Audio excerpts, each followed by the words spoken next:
Alright guys, how's it going? So today, I've seen this on a couple of YouTubers' videos, and I'm going to go through what pisses me off about my R125. So the first thing I'm going to talk about my R125 is this. Look, it's always been this wobbly. No matter how much I tighten it, this is just wobbly. And every time I'm going along the road and shit, it just shakes about.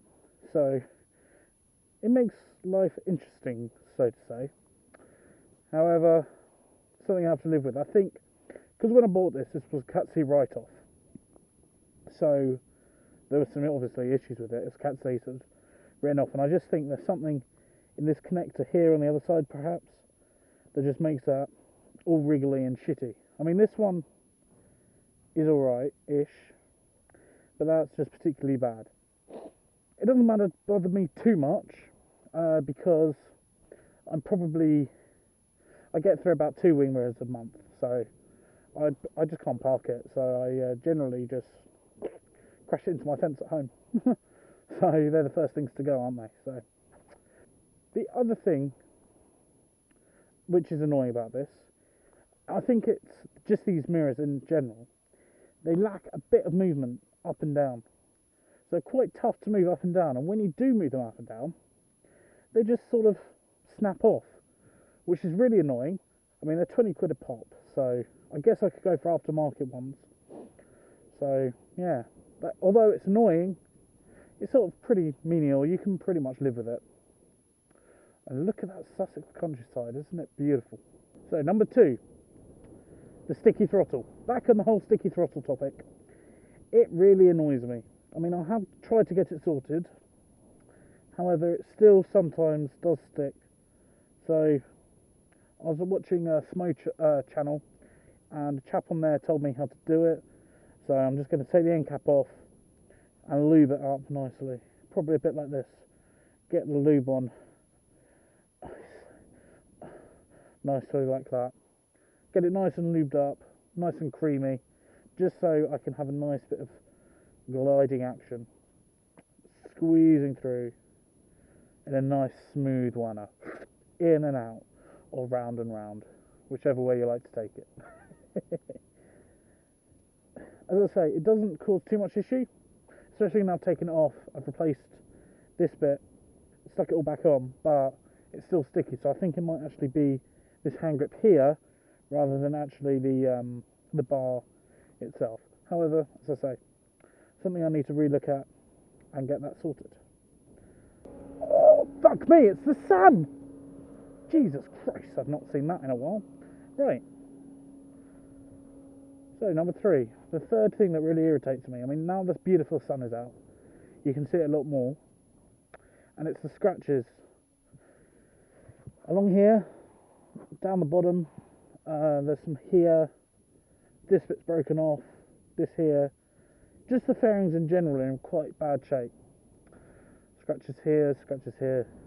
I mean, I have dropped it a few times. I've hit a deer on it, so I have helped create these problems. However, when I did buy it, as I mentioned at the start, this was a Cat C write-off. So one of the problems I did have was the fact these fairings are pretty fucked. Now, personally, I don't mind that. However, it is annoying. You see some really nice looking R125s coming out, but no, you've just got mine that has definitely been in the wars. She's been in the wars. I mean, it's all sides really. Even the end caps have been scratched. Yamaha wanted approximately just over £1,000 for the fairings. I was thinking to myself, that's a bit ridiculous really, because I mean, this bike isn't worth £1,000. The fourth thing that really annoys me about this bike is my electrics. Every time I try and start it, I always get this happening. The turn on, it goes through all of its checks, and then it turns off, and then it goes through its checks again. Generally, it happens maybe 3 or 4 times, one after another, but it is really annoying. I don't know what is wrong with it. I think I need a new battery. I'm honestly not sure. But yeah, my dashboard just doesn't work properly. It's a little bit annoying, however, it's just something I have to live with. So number 5, it is the fuel filler cap. The fuel filler cap has really pissed me off as of late, because every time I put the key in, twist it, it actually comes out today. However, normally, when I try and twist it, it doesn't actually twist at all. So I'm in a bit of a pickle. However, a bit of frantic research told me to pick up some of this stuff from the mechanic, from a garage, and just drench the whole cap with that oil, and then rub the key up and down for a little while, a bit like this, just like that, in and out in a nice motion. That actually really worked. So I always keep a tub of this multi-purpose non-drip oil in my bike, just in case this decides to go, nah mate, not today. Oh, number 6, it is this bit here on my license plate. You know, the little license plate light, because I fucked up when I was putting my tail tidy on, believe it or not, ruined my light. So what I did is I smashed it off the original tail holder thing, and I have it held on with a bit of duct tape. The duct tape is coming off. However, what irritates me about it is the fact that the wiring underneath and water gets into the light. So that's just something I need to sort out. Nothing major, just something to sort out. Number 7 is the tyres.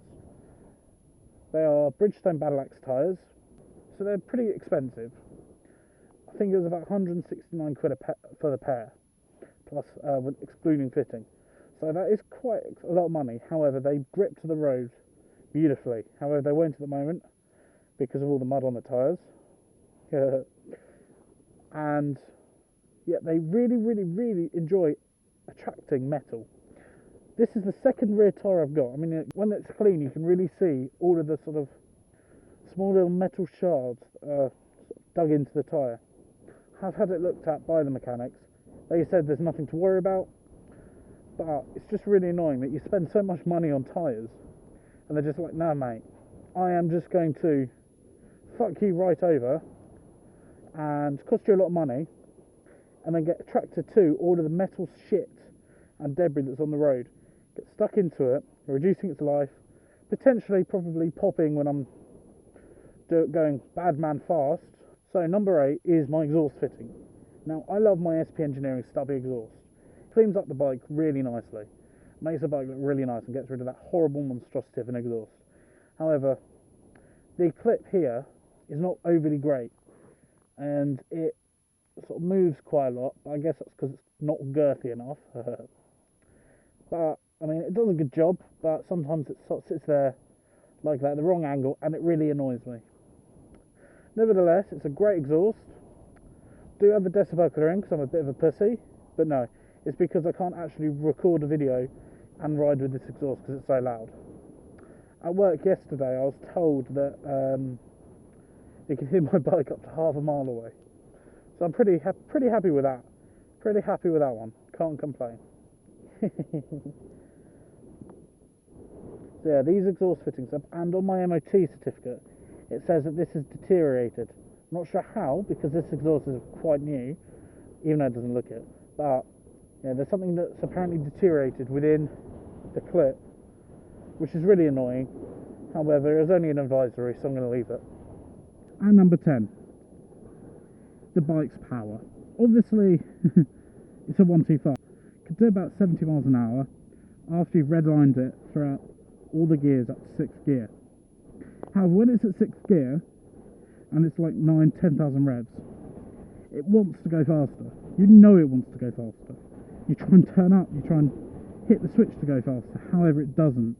Unfortunately, the bike just has no enough power, which is why I guess I shouldn't complain. I just need to do my direct access, get my ass into gear, and actually have it have a 300. 300 will do me perfectly well.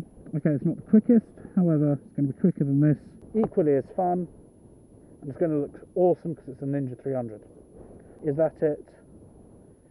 Wants to go faster, but it can't, unfortunately. That was my rendition of 10 things I hate about my bike. TTFR now, guys, and I'll see you in the next one. Thanks for watching. Bye.